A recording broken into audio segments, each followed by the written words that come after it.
This Shabbat we continue our reading of the Torah with Ki Tetzei, meaning when you go out.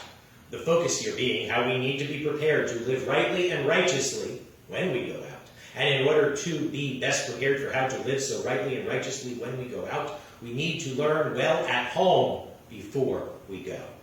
There are certainly rules by which we should live when we go out. 74 out of 613 of the commandments, over 12% of the Torah's commandments, rules are here in this one Shabbat's reading. Among other things, we are provided rules here regarding inheritance, captives, burial, returning found objects, eating on the job, erecting a safety fence, and much about purity, not messing with God's already great creations, forbidden plant and animal hybrids, kilayim.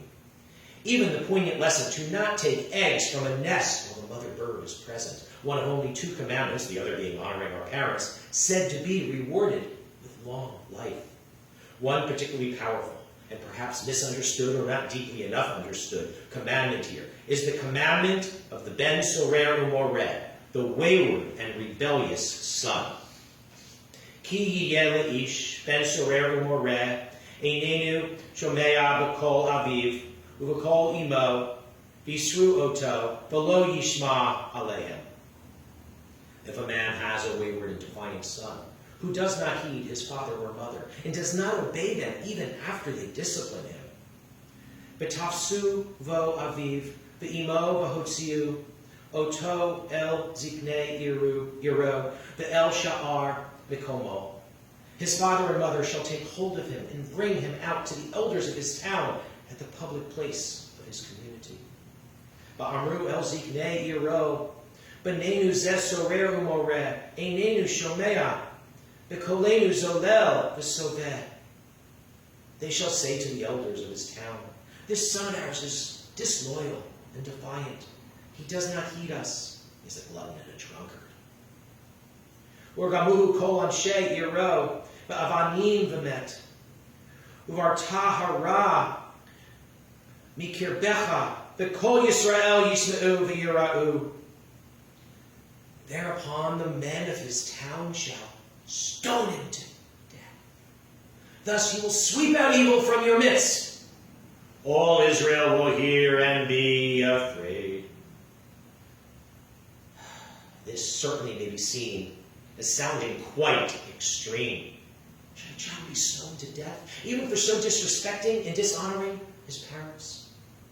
Should a child be stoned to death, even for not living by reasonable boundaries, and for so overindulging in eating and drinking too much? Why is so severe a punishment provided here? It can be seen as more a matter of what this behavior represents, that this child is out of control, and that we need to be in control of ourselves, and that children need to be raised to be in control of themselves. And that it can be seen as being on a wrong path, and not willing, or maybe even not able to be corrected. Better it is, perhaps, the Torah is communicating, to stop a bigger problem before it happens. If we can see that someone is on such a bad path, we need to stop him from further venturing down that path. Do though we need to resort to such severe punishment? Is it not that the wayward and rebellious nature or persona of the child needs to be done away with, but that the good that is deep inside the child needs to be given life here? Perhaps this child just needs some tough love here. But we cannot allow evil to continue to exist in our community. One who will act so as to adversely affect others in the community should be stopped. Also, it should be noted that here is that which is in the Torah that is here for us to learn valuable lessons, even if it is not something we will actually need to be putting into action. Why, though, the emphasis on gluttony and drunkenness here?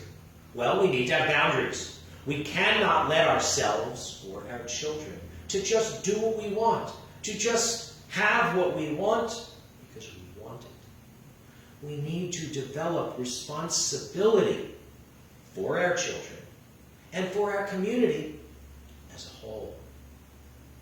As this Shabbat we read Ki Tetzei, meaning when you go out, we should focus on how we need to be prepared to live rightly and righteously when we go out. And in order to be best prepared for how to live so rightly and righteously when we go out, we need to learn well at home before we go. I will here thus pose this particularly powerful and perhaps misunderstood or not deeply enough understood commandment here. The commandment of the Ben Sorer Umoreh, the wayward and rebellious son, is not so about the child as it is about the parent. Perhaps this is a Solomon-like situation. Perhaps parents hearing such a severe punishment as possible for their children will be alerted to realize how important it is that they may more responsibly and thoroughly parent their children, for them not to lose their children. Of particular note, though, here is the wording that he does not listen to our voice. Both parents must speak and parent the child with one voice. Parents should have a unified front together. If both parents are not fully consistent in how they are, hopefully rightly, raising the child, then it is not the child's fault if the parents are inconsistent. This is not just a lesson to be learned for a child, to respect and honor his parents, to live within boundaries, to strive to be good. But this is very much a lesson to be learned for parents, to be consistent, that our children need consistency and clarity, and consequences and consciousness from us.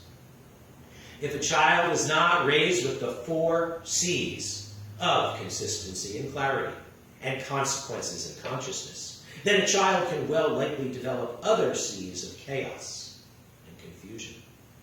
It certainly can be seen as healthy for a child to see and hear different points of view, particularly with regard to rules, boundaries, consequences, etc., though. A child is best served by consistency within the home. Just as Torah repeatedly instructs that we are not to deviate to the right or to the left, that we are to follow Torah. Just as in last week's Parsha we read that our good leaders need to study Torah and lead by Torah. Parents, too, need to learn Torah and parent by the rules and values of Torah. If one parent tries to parent by the good values of Torah and another contradicts, then that is not the one voice that this Parsha is instructing. Without consistency, a child will not know who to follow, what to follow, how to live. Without such consistency, a child can become wayward and rebellious. But it is not the child's fault, and the child is not to be so punished if it is the parents who are not so consistently raising the child rightly by Torah. The book of Proverbs teaches that a child should Shma b'ni musar avicha v'al titosh Torat imecha. Listen to the instructions of your father and the teachings of your mother. A good father traditionally should instruct his child Torah. Provide the instructions, the rules for life. A good mother traditionally should so thus teach the child. Help the child learn and understand and be able to apply the instructions of Torah to learn to live morally by Torah, with the goodness of Torah applied to his life. Each parent can play somewhat of a different role, but every child needs someone to play these roles for him and to so rightly parent. The consistency of God's Torah and God's goodness is so deeply important. Children today can be overloaded with messages from a variety of sources. And so many of these messages can be contrary to the goodness of Torah. but at least in the home. A child is best served by parents who are clear and consistent with the messages they are teaching and by which they are raising their children. Whatever the makeup of the house be, the adults in the house need to raise the children with the 4 C's of clarity and consistency and consequences and consciousness. It is therefore similarly so important that the adults in the house be conscious of what other influences may be trying to invade their home that can so adversely affect their children. We need to beware of possible influences from the multitude of technological devices, televisions, computers, video games, cell phones, etc. And we so need beware of possible influences outside the home. What other children's parents or even the schools may be teaching our children. As we read Parsha Ki Tetzei, meaning when you go out, we need to be prepared to live rightly and righteously when we go out. And in order to be best prepared for how to live so rightly and righteously when we go out, we need to learn well at home before we go. Notice the mezuzot on your doorposts. Teach your children to notice the mezuzot on your doorposts when you come and when you go out. Ki Tetzei. For our children to not become wayward and rebellious. Our children are best served being raised by one voice. And what is the ultimate oneness? God.